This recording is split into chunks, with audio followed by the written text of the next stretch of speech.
Off the bar, I'm too persistent. Whipping comment, no cast. Get it on my own, no collab. But a bar with me, that's a body bag. Yo, people, man. I was telling you where my lines are back in with another reaction. But right now, we got Digga D before they were famous. UK's NBA Youngboy, red light, green light, we're in. Which isn't quite far from the truth, fam. You know what I'm saying? The wrong thing. Thought I would do this. Obviously, I watched Red Light, Green Light posted about Digga D is with that. What did I even say, fam? What did I even say? Let me go literally find the exact thing I said. But mad thing, fam. That is ridiculous.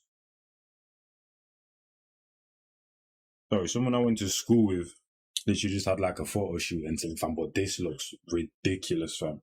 Anyway, let me go find this post. Exactly what I said. Because I basically put some of what do you call it, Digga D's bars, you know what I'm saying, put some of them, like one of his verses or whatever, in the post. But this is what the post said. It said, normally when people bring pop culture or internet trends to music and combine the two, normally you lose the artistry. You sacrifice one for the other to get a hit. Seen it time and time again, especially today. But for some reason, time and time again with Digga D, when he combines popular trends and artistry into two, he basically just creates a banger after banger, blood. You know what I'm saying, fam? Sacrificing neither the buzz or the music. I don't know how he does it so seamlessly. Normally when people try to take like a trend and bang it into the music thing, it becomes a meme. It's corny. It's cringy. Digga D somehow just has the same authenticity, blood. You know what I mean? And just literally just hits the nail on the head every single time. It's ridiculous, blood. You know what I mean? And he's definitely becoming a legend. He's definitely a young legend in the making, fam. The guy's ridiculous. Definitely at the forefront of the team. One of the gatekeepers of this thing, fam. You know what I'm saying, blood, in the modern day right now. But let's get into it. For this would be a good one to do, you know what I mean? Without a doubt, especially with the controversy with the, you know what I'm saying, 12 and all of them things there, you know what I mean? The popo. One of the UK's most popular and talented drill artists. He's also one of its pioneers, having helped establish the genre in the mid-2010s as part of the 1011 crew. In particular, his track Next Up. Sorry, I was also going to say, the only reason why I don't react to Digga D issues because it just gets blocked all the time, so there's no point, fam. I literally have some lit Digga D reactions as well, especially that red light, green light. If I reacted to that, hearing it for the first time, it would have been a crazy, but hey, here's what it is, fam. We keep on working. Lit up the music charts and had everyone turning their attention his way, including the local police force. In 2018, the year after his breakthrough, Digga D was sentenced to a year in prison for conspiracy to commit violent disorder. When he finally emerged from behind those prison walls, he wouldn't be the same man who walked in. Digga didn't just nearly lose an eye during his time in prison, he damn near lost his soul. Want to learn more about the come up of one of UK drill's most overlooked artists? Then keep watching this brand new episode of Before They Were Famous.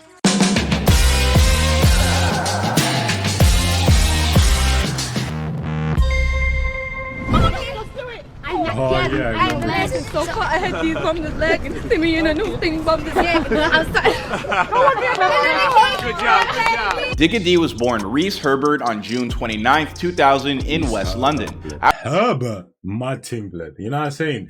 If I just find out these rappers have hella mad names and that, because if you really think about it, if a rapper had a kind of like a wavy name or alright name, they're just gonna call themselves that. Hella rappers be changing their names, you know what I mean? Then you find out the real name and you're like, oh yeah, I understand why, fam. You know what I'm saying? Imagine like something Herbert, you know, you won't take him serious, man. After growing up and listening to Jamaican reggae and dancehall tunes, he quickly fell in love with the music, and by the age of 12, he was writing down his own lyrics. A large part of that's the part of the song that I put, you know what I'm saying, when he first came in, blood, you know what I'm saying, and he was flowing in like a yardie type of tone and them thing there, blood. My memory is absolutely horrible, you know what I'm saying, I don't remember bars from any song, but I love music at the same time, it is what it is. So I can't tell you exactly what he said, fam, but just the first instance, the first flow that he came in with, you know what I'm saying, blood, too cold, man. Digga's motivation comes from wanting to help look after his friends and family. So while he got to work early in terms of becoming a musician, he also got himself wrapped up in street activities that would land him some cash alongside a whole heap of trouble. For instance, in year 8, he was caught with cannabis at school and was promptly kicked out.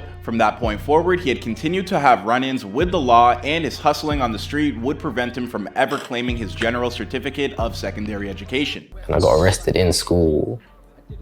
They took me to Wandsworth police station. And my mum came in the police station and I wasn't trying to look at her. When asked if he ever regretted not taking his education more seriously and whether he'd like to go back and change things, Digga D told the BBC, Jay-Z did what he did and look where he is now. French Montana did what he did. You know what I'm saying? Biggie, Tupac, all these rap legends. People have a past. It's just about moving away from it and having a positive future. For Digga, that positive future was still somewhere in the distance. Over the course of 2 years, Digga climbed the way up the competitive UK drill landscape. He became the lead MC in the Ladbroke Grove crew 1011, and with their support, drumming up a song that would land a big fish. His track No Hook was so skillful that it caught the attention of a manager known as Bills, who quickly got in touch to help Digga D and 1011 land a single on Mixtape Madness. The next breakthrough freestyle, next up. After that, industry heads began to turn, and soon enough, Digga was being counted as if he really was the next big thing. Unfortunately for him, what's these man's thingy called? Groundworks, but shout out Groundworks 10 times on that, fam. But also, if you haven't, just type in Groundworks Cypher, fam. You'll probably the first video that's gonna pop up. Watch that, fam. That shit was too lit, fam. I can't even lie to you, blood. You know what I mean? But shout out Groundworks. All the artists are part of that, fam. You know what I'm saying? Around them, man, there, blood. Too lit, man. Too lit, fam. Industry insiders weren't the only ones paying attention. Now, so were the police. At the tail end of 2017, just as his music career was really beginning to take off, Digga and other members of the 1011 crew were convicted of conspiracy to commit violent disorder after they were stopped and searched by police on the city streets while carrying machetes and baseball bats. The members of 1011 claimed that they were on the way to film a new music video, but the police believed they were planning on attacking a rival gang, 12 World.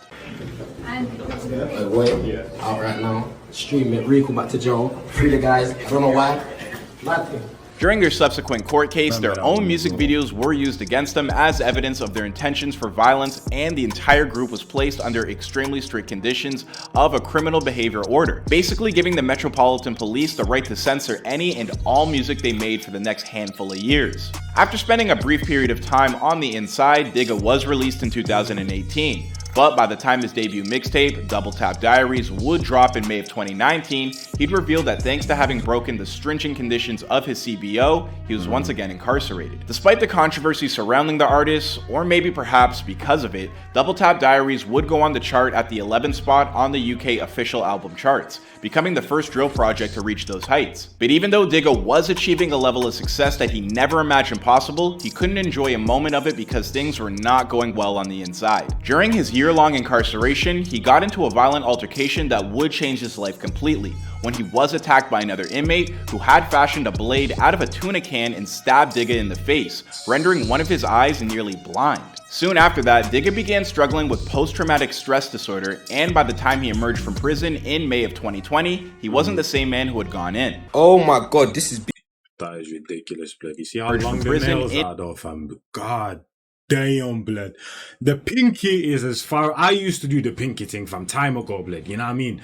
But all of them... Yeah, Digga, you can't lie. I'm glad you don't do that no more. The pinky thing calm. All of them though, my guy, come on now, fam. In May of 2020, he wasn't the same man who had gone in. Oh my god, this is beautiful. It's beautiful.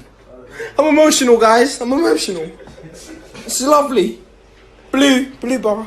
Upon his initial release, he was banned from returning to his home in London. Instead, he was ordered to stay in an approved hostel somewhere in Norwich. Yeah, and if you haven't seen what was it even called, blood? It's basically just a documentary on BBC about Digga's whole situation that, and then this whole you know what I'm saying, get up on that with the law and them thing that if you haven't seen it, check it out. You know what I'm saying? Came out time ago. I'm sure most of you, man, if you're here, you should have already seen it, you know what I mean? He was also fitted with a It may or may not be on YouTube as well, fam, you know what I'm saying? GPS tracker on his leg and made the check-in with his BBC probation officer anyway, every 3 hours from 11 a.m. to 11 p.m. every single day, no exceptions. Obviously, as a little you're not under 18, you couldn't go probation.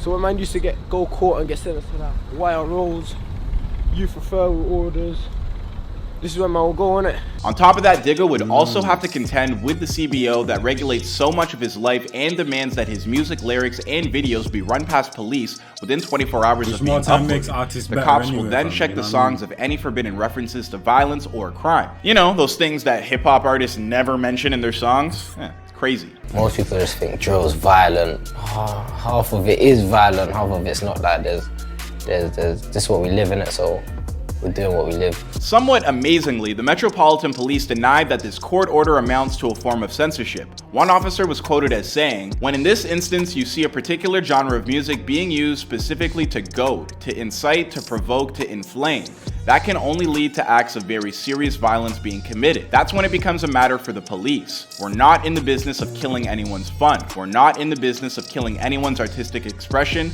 We are in the business of stopping people being killed. There's also a list of about 18 to 20 individuals, all former friends that Digga is no longer able to associate with, most of whom were part of his former 1011 crew. All of this to say that when it comes to creating new music, it's now more difficult than ever for Digga, but that sure as hell ain't gonna stop him from trying. While preparing to release his single Woy, Digga had to have his lawyer comb through every line of the track to make sure. Oh, shout out to the lawyer as well. I forgot about her, fam. You know what I'm saying, blood? Come on, fam. Shout out to the lawyer, blood. Shout out to her. Shout out to her, man. I forgot about her, blood.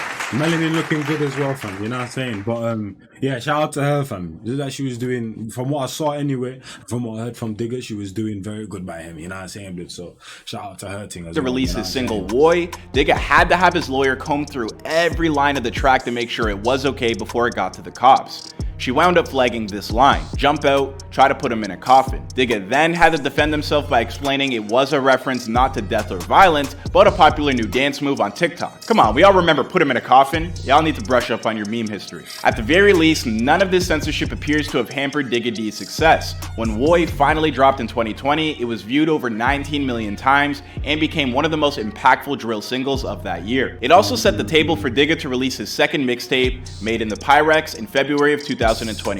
This album would climb its way all the way to number 3 on the UK official albums charts, replacing his former mixtape as the newest highest ranking independent UK drill album ever. Better yet, only a few weeks ago, Digga finally had some of his probationary conditions lifted. For the first time in a very long time, he's free from having to report to a probation officer. He's also finally rid of his GPS tracker, able to own more than one phone, and able to live wherever he wants. It'll still be 4 years for the conditions of his music and who he associates to be lifted, but hey, at least it's a start. As for where Digga D goes from here, well, that's a story for another time and another place. After all, this is before they were famous. My name is Clyde Smith, and if you enjoyed this video, I'd really appreciate if you give us a like and a subscribe, and I'll see you guys in another video. In a bit, man. It's been fun. Did it unknown T one, man? I may or may not do this unknown T one, fam. You know what I mean? If you want me to, just let me know. But hey, it's your boy man like Jazz, and I'm out here, fam. Shout out before they were famous 10 times, and I'm out here. I'm gone. In a biz. Bar after bar after bar after bar after bar, I'm too persistent. Whipping chrome and no cast.